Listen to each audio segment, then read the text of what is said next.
Hey guys, so today we're going to start on Genesis 13. Abram and Lot separate. So here we go. All right, so chapter 13, verse 1 through 9. Now Abram went up from Egypt to the Negev desert, he and his wife and all he had, and Lot with him. Abram was very rich in cattle, silver, and gold, and went on his journey from the Negev desert as far as Bethel to the place where his tent was at the beginning, between Bethel and Ai, to the place of the altar he made there at the beginning. There Abram called on the name of the Lord. Lot also, who went with Abram, had flocks and herds and tents, but the land was not able to support them both, so that they might dwell together, for their possessions were so great now that they could not dwell together.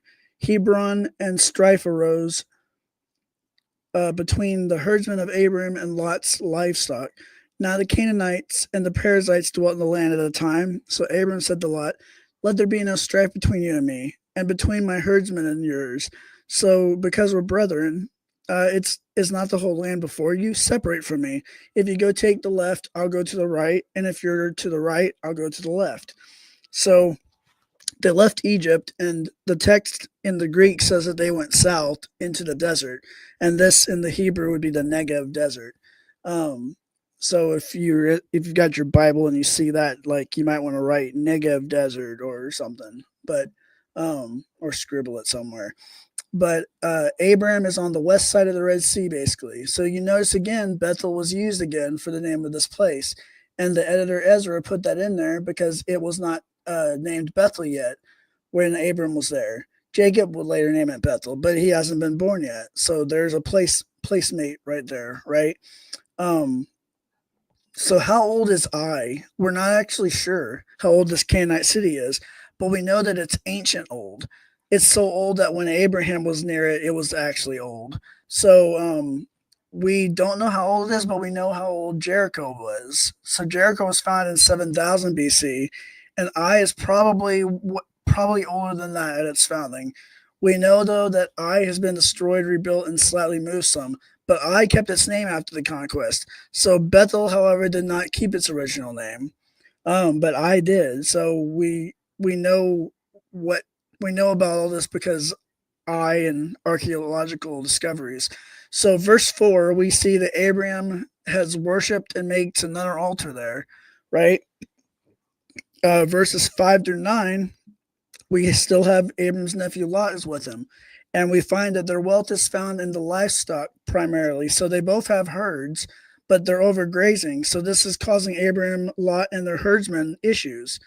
Um, so the text also mentions people are already living there too, the Canaanites and the Perizzites. So Abraham proposes a solution.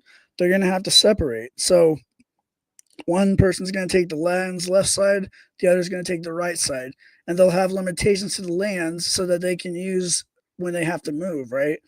So Abraham, we find here by rights as head patriarch of the family, is actually being extremely gracious, like to Lot here, because he actually could by right just kick him out of the land, but he doesn't do that.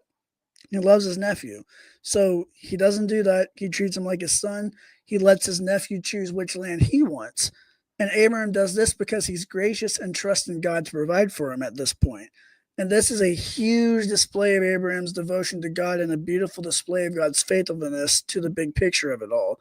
So a lot of us, we read that today and we would think, oh, whatever. Like he just gave land, he let him pick what place he wants, whatever. But actually, it's a very big deal here because Abraham, he's the patriarch of the family. He's got all the rights, and he could have, like I just said, could have kicked him out, been like, sorry, dude, you're good. Like go find your own place, you know. And he doesn't do that though. He is gracious and he helps his nephew out. Lets him choose where he wants to go. So next up, chapter 13, 10 through 13. Thus Lot lifted his eyes and saw all the plain of Jordan, that it was well watered everywhere, before the Lord destroyed Sodom and Gomorrah, like the garden of God, like the land of Egypt as you go toward Zoar. Then Lot chose all the plain of Jordan for himself and journeyed east. They separated from each other. Abram dwelt in the land of Canaan, but Lot dwelt in the cities of the plain and pitched his tent even as far as Sodom. Now the men of Sodom were exceedingly wicked and sinful before God. That's going to be important later. Verse 14 through 18. Then God said to Abram, after Lot separated from him, lift your eyes now, look from the place where you're now, northward, southward, and westward. For all the land you see, I give to you and your seed forever. I'll make your seed as the dust of the earth. Then your seed also could be numbered. Arise, walk in the land through its length and its breadth, for I'll give it to you.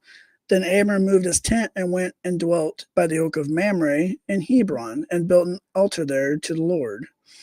So verses 10 through 13, we see Lot sees the plains of Jordan and says, oh, that's beautiful. It's well watered.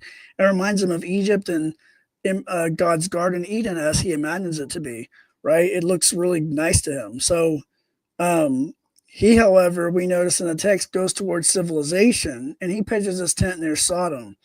And Sodom is mentioned as filled with sinful men. Verse 12 here is put in place purposely to remind us of Cain in the city and that Lot is falling for the same temptations that Cain did. So interesting there, right? So Abraham steers clear from civilization and temptation here. He was called out of Ur, and he has order in creation like Adam, while Lot is getting pulled into the city and all its temptations. Now, cities are not evil in and of themselves, and neither is civilization. Rather, it's the spirit that's behind them. So if mankind tries to go without God in crafting anything, cities especially, then like Cain, they'll go and create violent, tyrannical, decaying temporal things, like Sodom. So God's city, however, when founded, is orderly, unending, unbreakable, eternal. So what's the lesson here we can get from this? Well, the lesson is we should put our trust in God, not mankind. Civilizations all collapse. Every empire ends, right?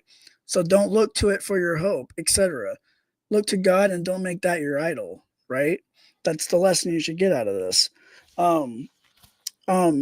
Verse 14 through 18, God talks to Abram after Lot separates and builds the third altar by the oak of Mamre, another landmark named after Mamre. The oak of Mamre is still there post Joshua and the exile when Ezra returns, by the way. It is a pilgrimage site and a sacred space, and God tells Abram that he will give him all this land. So Abram pitches a tent here in Hebron by the oak of Mamre and builds an altar there. Abraham has promised his descendants will be countless as the stars. Holy places we're going to find are built into Judaism and Christianity. They are sacred and significant places, and the more you lose a sacramental sense of religion, the more iconoclastic your religion will become. Then you're automatically disassociating religion and the spiritual from the material. That's why we have a lot of the problems we do today, right? So you become disassociated from the physical, the material, and the tactile. But here from the very beginning, God appears to Abraham. Abraham sees him with his eyes, touches him, smells him, etc. This is very material, and it is not dissociated from the natural world in any way. Abraham also will eventually share a meal with God, as we'll find in chapter 15. So that is actually the end of this chapter, and we will get on chapter 14 later, probably next week or so, I guess. But if you enjoyed this podcast, hit like, subscribe, and thank you for listening, and God bless.